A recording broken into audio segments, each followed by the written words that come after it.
Hello, welcome to the Evolving Spiritual Practice podcast. My name is Ralph Cree, and this is brought to you in association with bodyheartmindspirit.co.uk.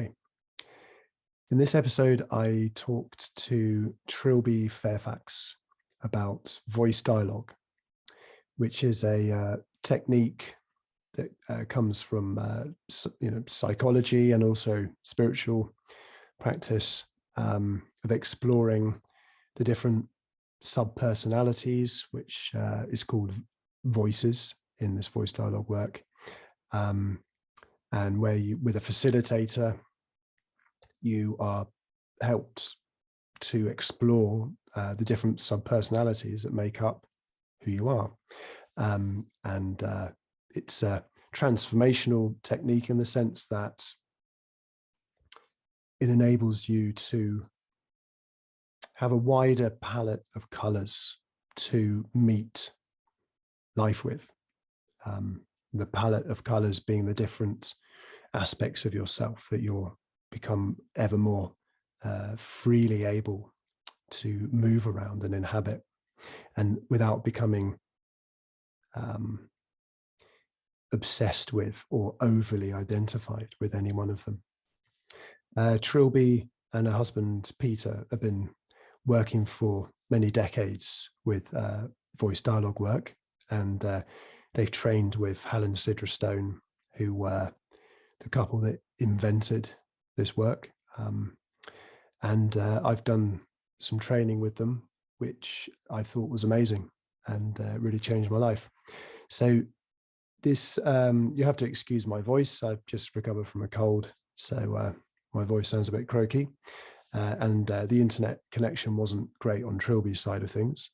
And also we didn't have very long. So this is part one. I mean, it's a great conversation. The content's really, really good. And, I very much enjoyed the conversation.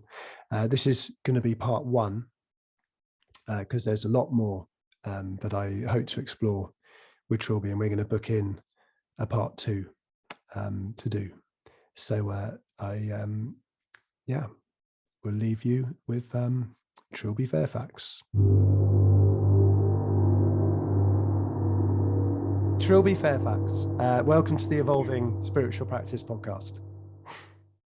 Hello. It's lovely to have you here, and apologies for my the sound of my voice. I've just finished a cold, so I don't have my smooth podcast voice on at the moment.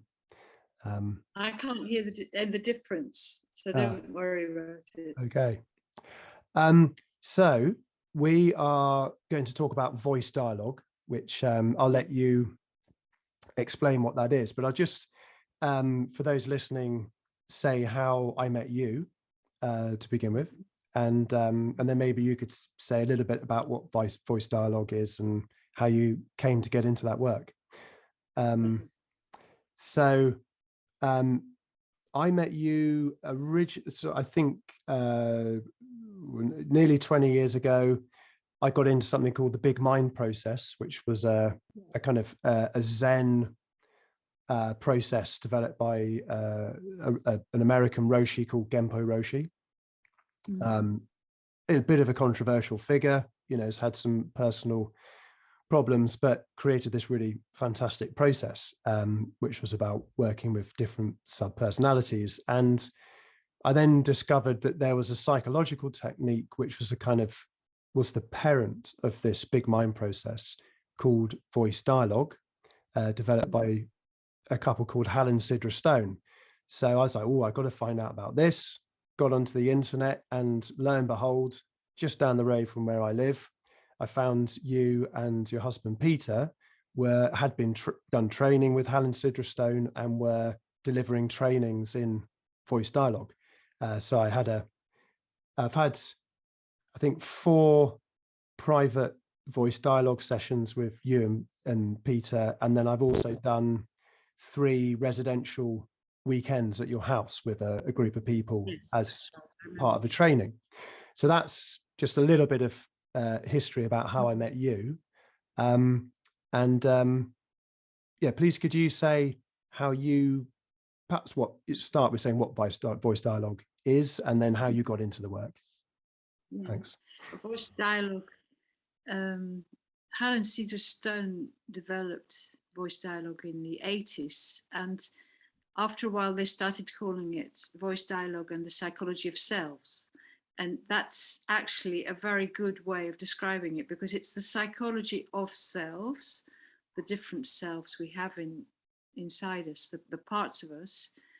And the method is voice dialogue. So you take time to dialogue with the different parts or voices or energies or selves. There's lots of different words to describe what is actually defined as a subpersonality, but I think that's rather a high threshold word. I like to call it a voice or a part or a self.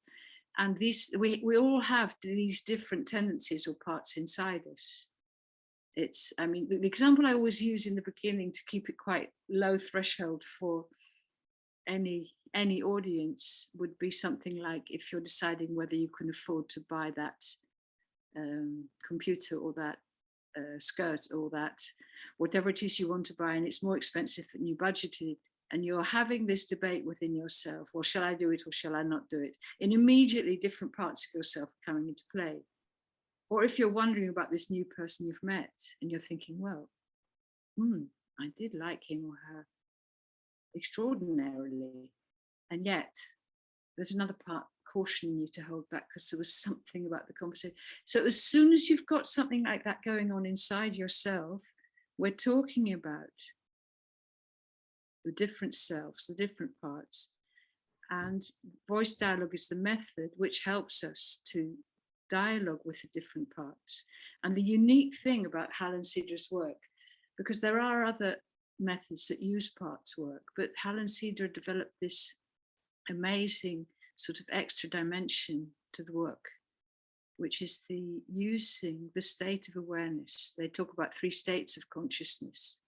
And the third one, actually they call it the first one, but it's the third one in the work, is awareness. And that's where it links into meditation, because awareness is that pure state. We call it witnessing also in voice dialogue. We actually, when we do a voice dialogue session, so if I'm working with you, Ralph, and I invite you to name a dilemma, and let's say it's about one of your children and whether you feel you were a bit too hard on him or not. I'm just making something up, okay?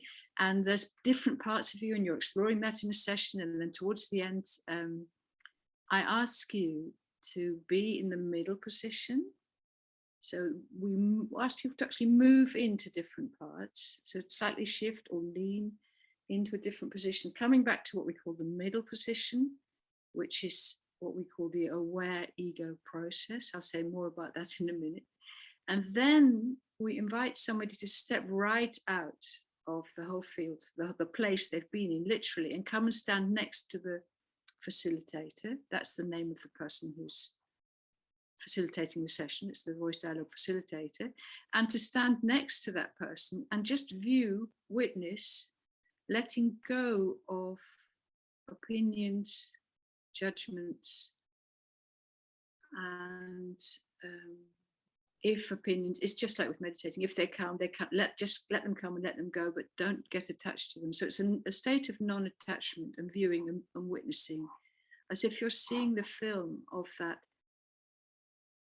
process of dialogue that you've been doing for the past hour. And this is what I think distinguishes voice dialogue from a lot of different other psychological methods and makes it very special. And when I started to work with voice dialogue, one of the things, I came back from the first weekend and I said to Pete, my husband, who's very into Tibetan Buddhism and was at that stage as well, I said to him, this is the first time I've worked with a psychological method that actually feels like as though it's Buddhist. It's a Buddhist approach, because everything is equally valid and is there. And so all the parts of us that would be disapproved of, like, for instance, wanting to hit somebody or whatever, we have parts in us, all of us, that are actually not the non-violent, maybe peaceful, Buddhist self we would like to present to the world.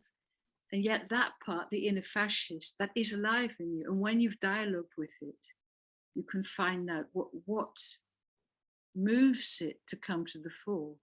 I have a particular inner killer that comes to the fore when I listen to yet another Boris Johnson speech. And I just think the simplest thing to do would be to actually maybe do with, that's from that part.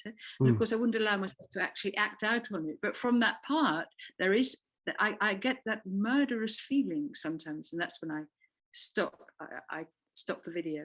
Priti Patel is also one who brings that up in me, but I don't want to get into politics.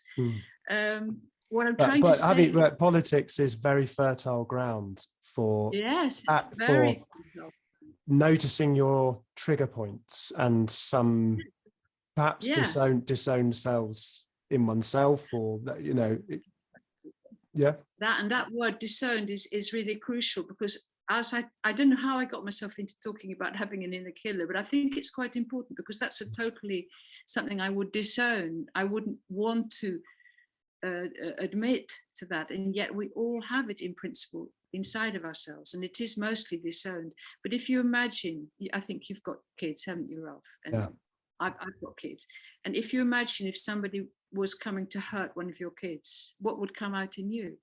Well, I was just saying it yesterday to a friend. There's nothing I wouldn't do to protect my children. I mean, there literally is nothing. So if I had to kill somebody to protect my children, I would. And I think you know, that's there we go. But it's a very good example of a polarity, you see, because we work in voice dialogue, because everything is accepted. We work with the polarity between the one who would do something extreme like that, and the other side of the polarity would be the one who is attached to non-violence and peaceful. And it's not about giving yourself a green light to act that out in the world. No, it's about the inner exploration of that set of feelings. And it's about experiencing it in yourself. It's if you read Pema Chodron, I don't know if you know, she's a Buddhist, she speaks about experiencing emotional distress, and that's exactly what voice dialogue is about. You experience an emotion, an extreme feeling, or any state in yourself as an inner experience, not as an acting out. And of course, you might get to talk with a part that wants to act it out, and that part could have all the space in the session that you would want to give them. And yet after the session, after that part had spoken, the other side would come through, who would completely disprove. I think just for those people listening, just want to describe how, so if I went to see you, Trilby, for you to facilitate a voice dialogue session with me, as a facilitator, so you know, we may have a theme I've brought to you that I'd like to explore, and you know, you would invite me to bring forth the voice of, I mean, let's say if it was shame or something like that, and I might speak in the first person as shame. Yes. And you would ask me questions. Sorry. Yes. No, I'm sorry I interrupted, but it's to make something clear. I would never ask you to become shame. I would ask you to move into the part of you that's feeling shame. Sure. Yeah. Yes, because otherwise it's disembodied. It's in your body. And so I would dialogue with that part, and the part that felt the shame around whatever topic it might be would say everything they've got to say about that. And that might shift a bit in the process. And you also even have in your house lots of chairs that people can actually sit in different chairs and to speak as these different voices in the first person. So you'll be saying, you know, as shame, speaking as the voice of shame, I feel da da da da da da and blah blah blah blah blah, and you and I are dialoguing then from that voice, Yes. And then you'd move back to the middle, and then the really interesting part would begin, because Hal was he became more and more passionate about the aware ego process. That's the middle position, as being the place where it all happens. So you go into the subpersonality, the voice of shame, you come back to the middle, and then at that point the facilitator asks you to experience the difference between the parts and being in the middle. And we call that disidentification, because very often we're identified, we are certain parts of ourselves without realizing, the sort of primary parts that do things in a certain way. And as soon as you've actually gone into that part as a sub-personality and moved back into the middle, you suddenly have that light bulb moment of awareness. Oh, I'm not that shame. I'm actually Trilby or Ralph. I'm in the middle, and a part of me, quite a strong part of me, feels shame a lot of the time, and yet I am not that part of myself. So this is where this space, it's like having a different coat on. You suddenly take off the coat of shame, you feel a bit of space, like, oh, I'm not that shame. What's on the other side? Well, there might be something around being secretly proud of something you've made, but not having had the courage to show it to somebody because the voice of shame was so strong. I'm making it up now, but that would be an example that I would come across. Is that clear? Yeah, yeah. And what's really interesting in what you're saying, bringing this in with line with Tibetan Buddhism and stuff, is that a lot of the critique spiritual practitioners have of psychological work is that you're not your story, and you're just reifying your story, those kind of things, and what you are is beyond your story. Yes. And I think that in certain meditation states, you can do away with your story completely. But when you get up off your meditation cushion and you start interacting with people in the world, you will be using a story. It doesn't matter, whether you're a, totally enlightened person or whatever. Every human uses a story to interface with the world. And if you're going to pretend that you don't have a story, you're not going to be an agent in your life. And you can just be blown around by, in the Buddhist context, by karma. And you're just a kind of unconsciously acting out all of these things that you have not owned, basically. Yeah. But without awareness is what you said. I'm sorry, can you say that again? I just said, I added to what you said. Without awareness, you are just, you become all these different things, but you're totally unaware of it. Yeah. Then the critique from psychology of spiritual practices like meditation would be that you're trying to bypass the pain, of having a story and all of that kind of stuff. And so, I'm always looking for processes or people or anything that integrate these together. And when I think about Tibetan Buddhism being tantric Buddhism, that in Tibetan Buddhism, this kind of naked awareness, which you're referring to here as the aware ego process, I think we might be able to correlate those two, which they call Rigpa in Tibetan Buddhism. But then, because it's a tantric form of Buddhism, there's a lot of deity practice where you become, during meditation practices, different archetypal forms in deity forms. And some of them are really beautiful. I'm thinking of, in Tibetan Buddhism, you've got Chenrezig, who's the Tibetan version of Avalokiteshvara, who's the Buddha of compassion.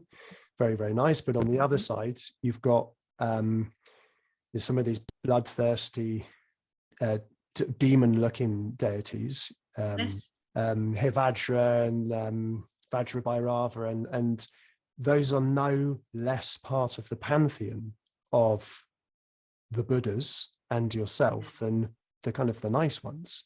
And it's very much in line with this voice dialogue process that you're describing. Yes, absolutely.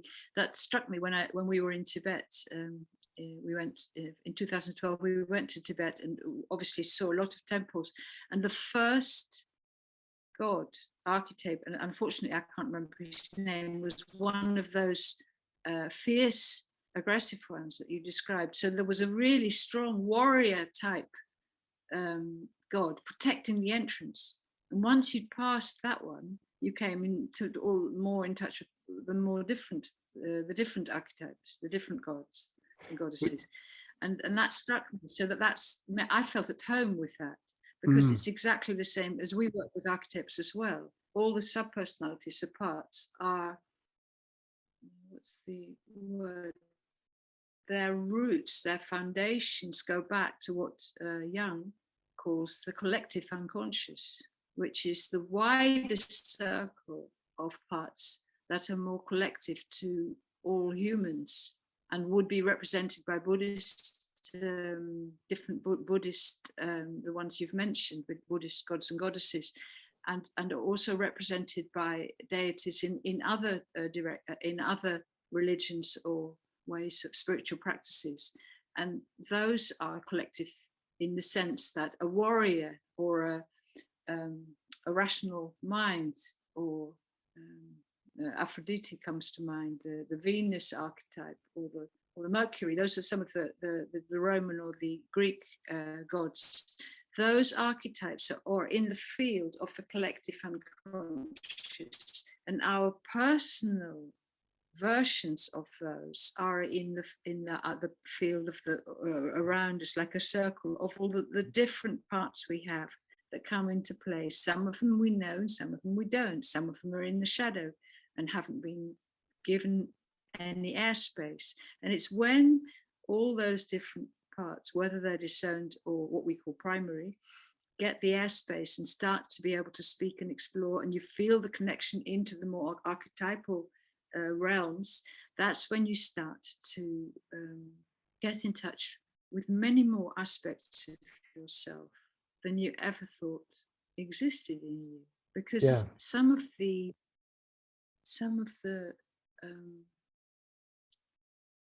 restraints, unfortunately, put there in childhood by the certain ways of upbringing and what was disapproved of and all that sort of psychological stuff, those restraints gradually start to melt, because we move into parts and then move out of them. And then we have the awareness process. We see it, we witness with Maitri, with compassion. We see ourselves in the dance and the play of the circles we go around in.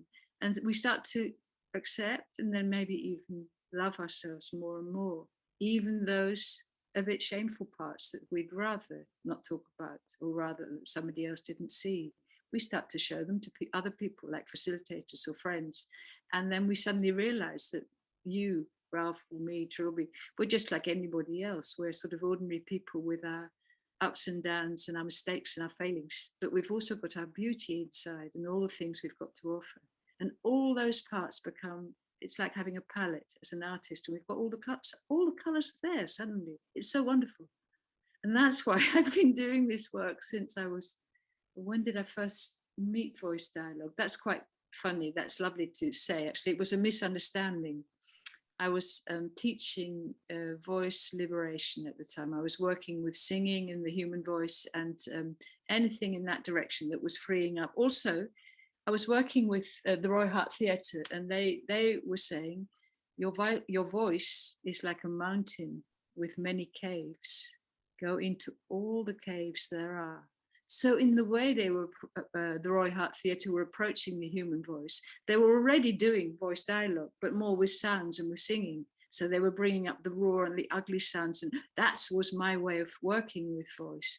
And then I saw this leaflet in the theatre school where I was teaching at the time in Utrecht in Holland, and it said voice dialogue. So I thought it was a dialogue with sounds, with singing. So I enthusiastically enrolled, and the the funny story about it was that the day before this voice dialogue workshop, which I thought was going to be about sounds and singing, because I hadn't really read it properly, I just picked it up and it just spoke to me. I thought, I'm going here. And I took a friend with me. We went there. But the evening before, I rang the chap who was running the workshop because I'd lost my voice. I said, I've lost my voice. I've lost my voice. Is there still any point in me coming to the workshop tomorrow? I said to him. And then he started to laugh. He said, do you think it's a voice workshop? No, we're going to, we can work with the part of you that has led you to lose your voice. And so I suddenly realized I was getting into a completely different ball game. And I thought, oh, I'll go anyway. So with this voice a bit like this, I was there at the workshop and then started to work with what had led me to lose my voice, which was pushing myself to exhaustion, working too hard, leading too many groups with voice, having choirs. And I just really pushed myself and I hadn't got anything more to say. And I was still trying to work with this voice that wasn't there. So in that first weekend, it was a complete revelation to speak more with the aspects of myself that were leading me to push myself in that way. Because one of the archetypes, especially in the Western world, is the pusher. It's one of the parts of us that leads us to burnout and illness, is that part that won't let us stop. Yeah. In French, it's called the activist, which I like much better, the active part. But boy, if the active part won't stop, it can wreak havoc in you. Well, you can probably tell me something about that. Well, I think I definitely can from a personal level, but also I was thinking, when I was preparing for this conversation, that getting stuck in particular voices and not being able to get out of them is kind of a definition of suffering in this game we're talking about. Which interestingly, in Buddhism, the word dukkha, one of the ways you can translate that is getting stuck in the way that a wheel on a cart gets stuck and can't turn. And it's kind of free flowing between different perspectives is kind of that's one definition of liberation or freedom or a good life or something. I mean, happiness or and what I was thinking is that not only do people get stuck in particular voices, but entire societies can too. And when you're talking about the kind of the pusher, I was thinking about in Japan, they actually have a word. I can't remember what the word is, but they have a word for working yourself to death. Yes, I remember that. I can't remember the word either. Yeah. And, you in a way you could say there's the pusher is a kind of primary self of the Japanese society or something, and I mean, it's one thing we can get into is that each of these perspectives or voices have strengths and weaknesses. And, the sort of strengths of that Japanese tendency towards perfection and hard work has meant that their economy is enormous, even though they're a tiny country. But the downside is I mean, I remember watching a documentary on it a few years ago of these men that were working for different companies who literally they're just given up their will to live through just working too hard, so that's the kind of the downside of it. And I mean, perhaps that's something that you could address, is feeling into the unique strengths and weaknesses of each of these voices as we go into them. Yes. All the parts of us have a quality, and we call it a deformation. So I mean, that would be the same with the warrior part in you. It will allow you to stand up and say yes or no about what you want in life or don't want in life, and the yes would lead you to really to fight to get what you want. And that might be the positive aspect of the warrior energy in yourself, and the negative one could be the well, what we talked about in the beginning of this conversation. Brutality, Using violence. Exactly. So, and every energy has that. So if we're talking about this active part, this is why I like the French name for the pusher, because they call it l'activiste, which means the active one. It's not even the activist as in a political activist, it's the active one in us. And that is a natural thing. You know, do you know the feeling when you've had a good night's sleep and you wake up and you don't have to hurry, and suddenly you start to potter around and get all these things done that you've had on your list, and they have been waiting there to be done. But instead of pushing yourself to do it, there's a natural activeness inside you that's thinking, oh, I want to do that now. I'm going to write that card to that person. I'm going to tidy that cupboard or whatever it is. This is me. These are my examples, but it could also be outside doing something in the garden, whatever. And I'm doing it because I enjoy being active. Being active is a lovely thing. And that's the pure quality of that particular energy or part of us. But it gets deformed when it becomes, well, you were talking about the Japanese example. I mean, I think in our society, it also is a deformation when people work when they're absolutely exhausted, or these couriers that have to work when they're sick because they don't get sick pay. And if they're off for too many days, then they get fired. I don't know if you read about that. You know, that was a big scandal a few years ago. Yeah. So people actually having to work when they're ill, that's a deformation of being active. That's forcing yourself against your whole body. Your body is saying no, and you're having to do yes. That's when it becomes. You're calling it a deformation, not defamation.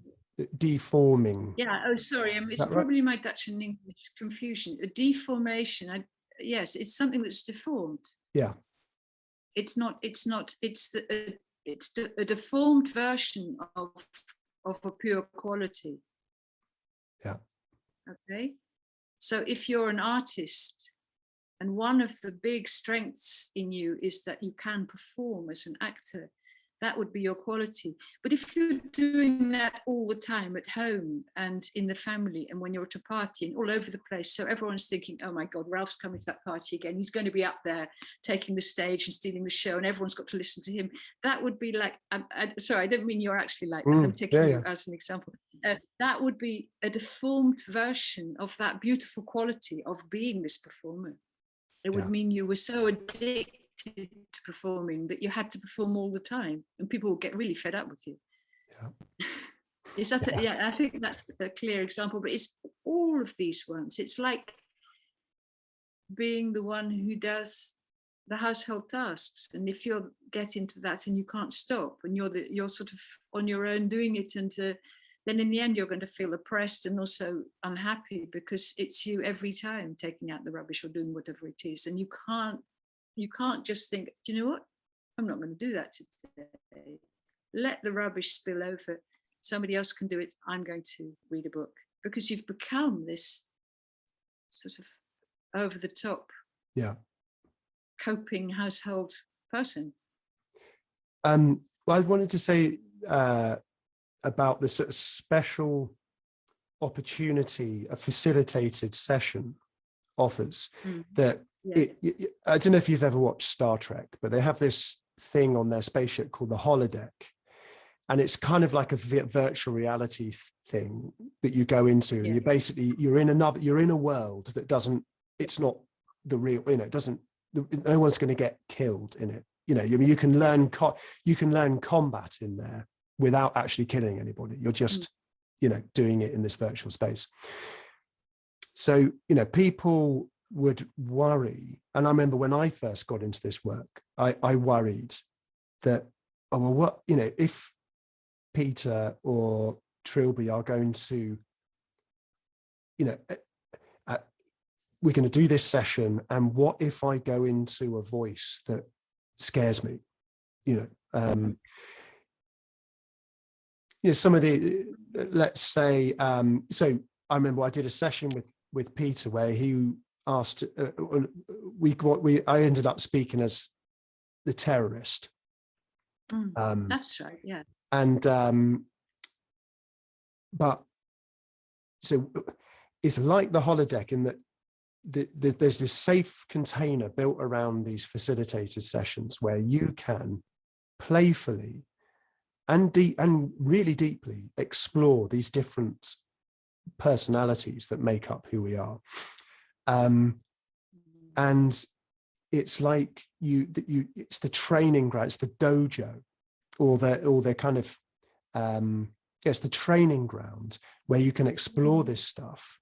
And it's not like, if you were to say, well, I'm not going to do facilitator sessions, I'm just going to go out into the world and try and inhabit these perspectives, you would, yeah, you would break stuff, because, and you'd be ham-fisted. So it's like if you want to learn an instrument, you do lessons with somebody and you explore that art form during lessons with a teacher and people who want to do that with you in a band or whatever.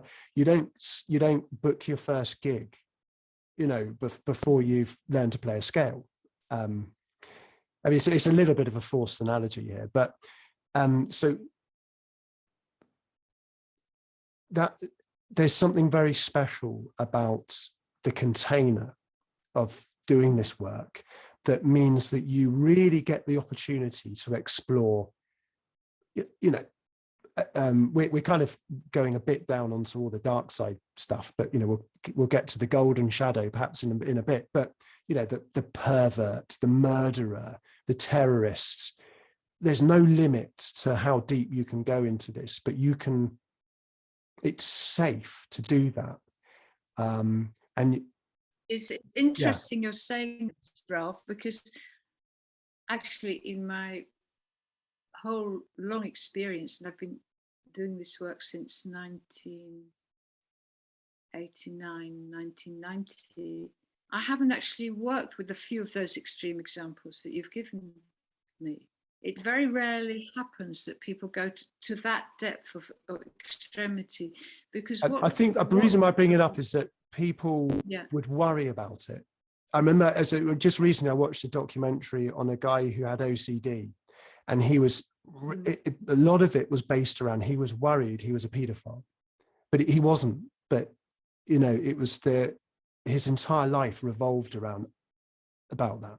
They're the type of really triggering voices that people think, well, how I can't safely access some of these voices or the perspectives inside myself, because I'd be a danger to other people. That's what I'm trying to get at. Yes, that's what you're saying, and this is the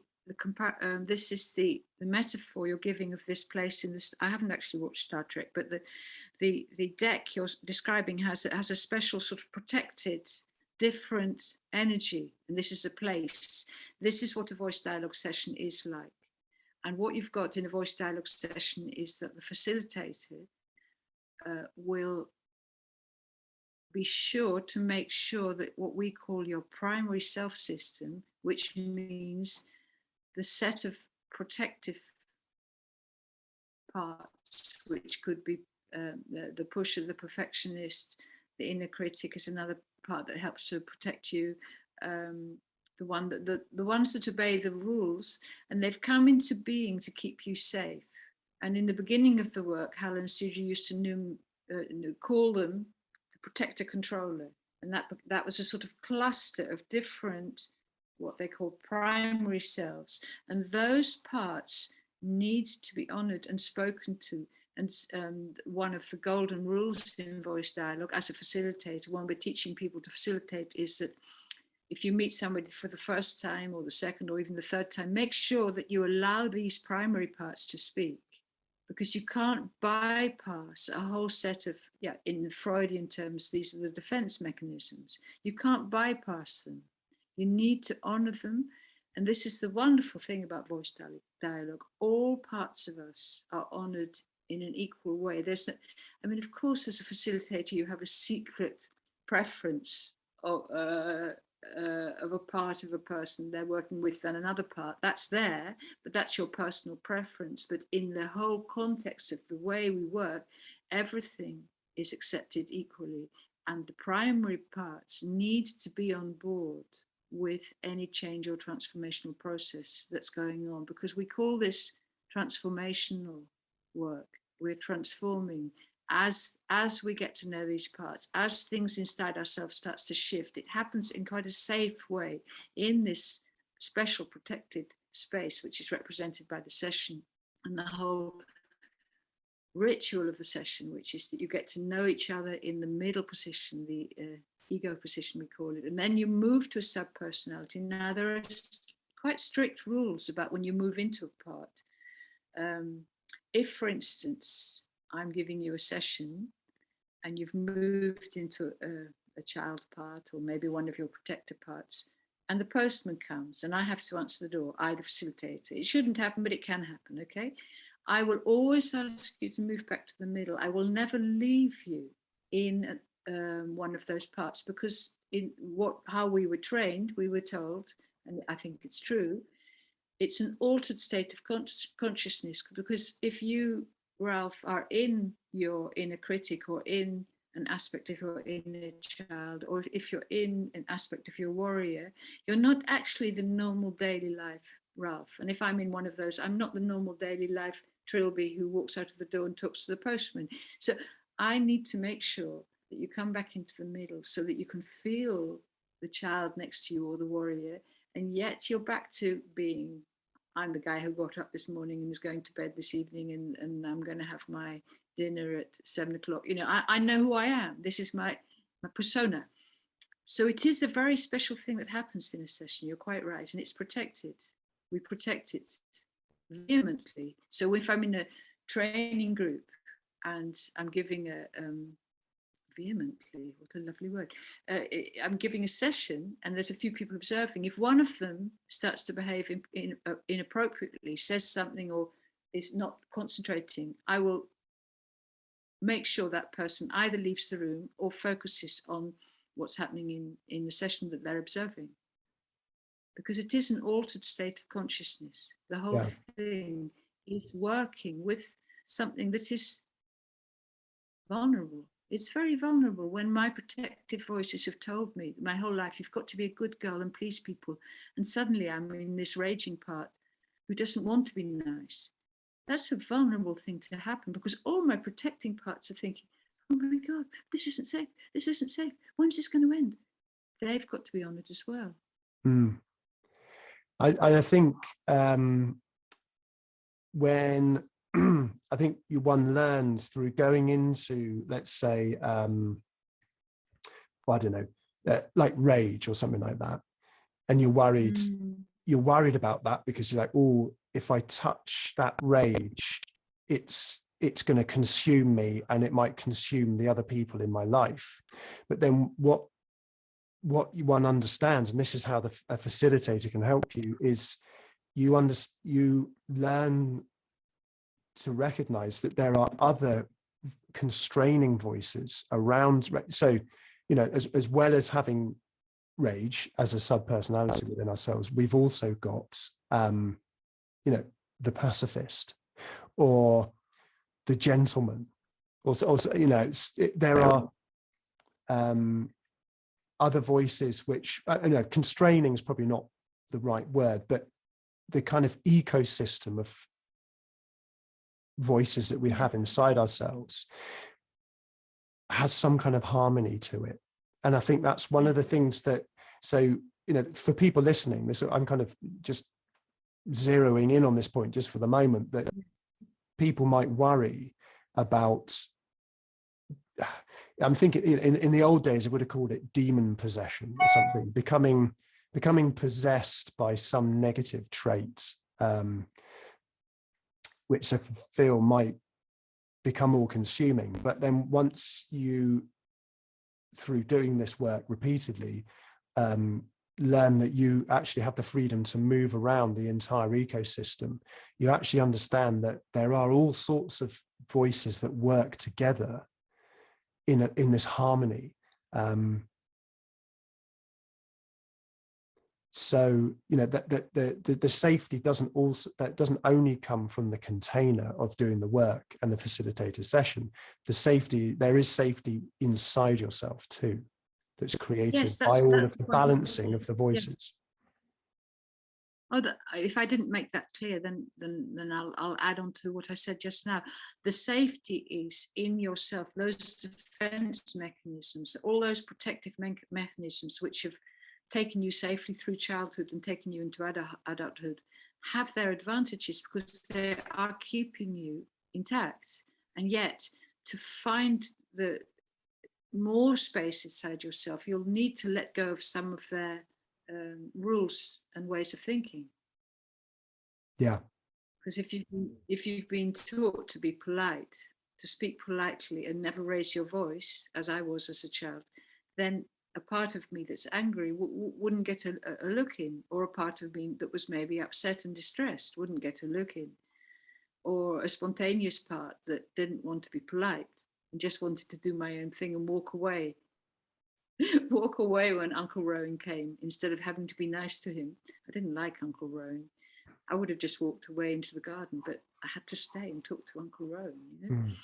And those protective mechanisms are there in the person, and the facilitator honors that. But by asking you to let go, to go into the protective mechanism, move back out of it, realize it's there, disidentify, and then take some space in this sort of sacred crucible that we're working in together to find out what's going on there. And very often we don't even know what it is. It's more a sense, a body sense of something, because we've never experienced it before. So it's really exciting. It is a journey of the soul.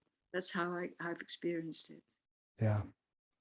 And yeah. Just to tie it in with this image of the Tibetan temple and this kind of protector at the front of the temple you're describing, this kind of fierce protector. The temple, we might say, is the kind of the inside of us, you know, this ecosystem of personalities, of voices inside ourselves, and the protectors are at the front. And one of the things I love about this voice dialogue work is that you politely and respectfully basically you're asking the protectors inside the person you're facilitating if it's okay to be let into the temple to address some of the other you know, more vulnerable parts inside there. And the reason why I think that's really fantastic for people who are into spiritual practice is that a lot of the spiritual traditions that have come from the West and the East have a kind of ego, personality destroying vibe. That it's like you have to kill your ego to get beyond it. Or you know, and you have all these images of, well, I mean, it's even shown in the art and that, but of sort of killing the ego. And this is a very different way of doing it, which is kind of well, and polite sounds a really anemic word, but gentle, maybe gentle would be a good word. It's gentler. It's a gentler way of doing that, because we are letting go of quite a lot of our ego identifications.